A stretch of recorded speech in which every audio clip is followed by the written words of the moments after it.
Regarde-toi d'entrer dans une querelle.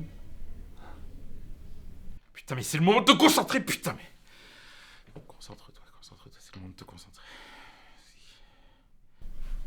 Why is he always late?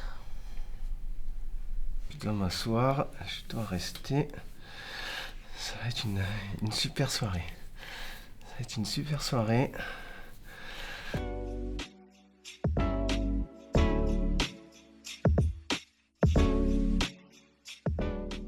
Moi, je fais du théâtre d'improvisation. J'ai commencé, en fait, quand je suis arrivé à Toulouse, je connaissais pas grand monde et je me suis cherché une activité pour... et comme j'avais vu déjà du théâtre d'impro plusieurs fois en spectacle, ça me tentait beaucoup. À l'époque, c'était assez rare. Donc, j'en ai fait 3 ans à cette époque-là, il y a... Donc, de 2003 à 2006. Et puis, il y a 4 ans, j'ai repris. Et voilà, là, donc j'en fais au moins 2 fois par semaine. Moi, je suis tout au début de mon voyage au théâtre. J'avais fait un peu à la fac. Alors moi, le théâtre, j'ai démarré tard. J'étais arrivé sur Toulouse et c'est en me promenant dans la rue, j'ai vu une affiche, les saisons d'être. Bon, je me sentis que je manquais un peu de créativité dans ma vie quotidienne. J'avais déjà la trentaine, passé une bonne trentaine. Et je me suis dit, si je fais pas du théâtre maintenant, j'en ferai jamais. Je me rappelais que j'aimais bien être sur scène. C'est ça qui m'attirait. Et depuis un an, je commençais à faire des mini-stages de formation, de apprendre bien faire du acting. Je viens de la danse. J'ai commencé à danser depuis petit, j'avais 9 ans, à danse traditionnelle serbe. Et depuis ce moment-là, je voulais toujours... ça m'a plu d'être sur scène, quoi, d'être vu, voilà, de partager la joie, surtout parce que la danse traditionnelle serbe, c'est assez enjoyeux. Alors quand j'ai commencé, donc moi l'improvisation, j'étais très stressé toute la journée et en même temps j'adorais ça, mais c'était une journée qui n'était pas facile. J'avais la boule au ventre dès le matin, j'ai joué sur Jalles, c'était les mardis mes cours, toute la journée jusqu'au soir, et pourtant j'y prenais beaucoup de plaisir. J'avais le trac, je l'ai encore, à chaque représentation, dès qu'il faut jouer devant du public, etc.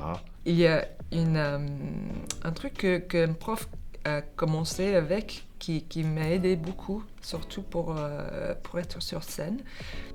Pour, on va dire, m'aider à gérer ce trac, j'ai besoin quand même de poser les choses. Sinon c'est envahissant, ça peut être pénalisant. Donc déjà, j'ai besoin d'un petit moment pour me poser. Ok, accepter le trac, il est là. Maintenant, qu'est-ce que je fais après pour le dépasser? Il a divisé le groupe en deux. Et il y avait une moitié qui regardait, l'autre moitié qui juste se posait comme ça. Et comme ça, on devient plus confortable d'être regardé sans bouger, sans faire des petits trucs comme ça. Et ça, c'était simple, mais je crois que c'était super fort pour aider juste être... là. J'avais pas un personnage auquel je me suis vraiment attaché, mais j'ai vraiment pris de plaisir de jouer, par exemple... Des personnages un peu absurdes. La pièce était absurde, mais les personnages qui étaient dedans aussi. Et il y a ce côté absurde que j'aimais bien. J'aime bien faire des gens qui sont un peu méchants ou un peu pas trop sympas, parce que c'est quelque chose un peu différent. J'ai pas trop fait des personnages qui sont très tristes et qui pleurent, ouais. C'est bien de jouer avec des gestes ou des expressions que je fais pas normalement. Un personnage de quelqu'un qui est saoulé par ses colocs. Il m'avait fait jouer un personnage qui était assez un peu comme un oiseau, là, et donc il y a quelque chose de très gestuel aussi. J'aime bien quand il y a un peu du geste, voilà. Il y a un peu de quelque chose de ample et tout qui prend un peu place. De personnage de quelqu'un qui tombe amoureux. Je trouve que c'est un côté libérateur et ça j'aime bien. J'aime bien jouer des gens qui se font assez rabaisser. Un personnage de quelqu'un qui est un peu dans un film d'Indiana Jones. Je trouve ça assez marrant de jouer quelqu'un qui arrive souvent avec un statut un peu haut, un peu fort, et qui va en prendre plein la gueule. Je trouve ça assez agréable.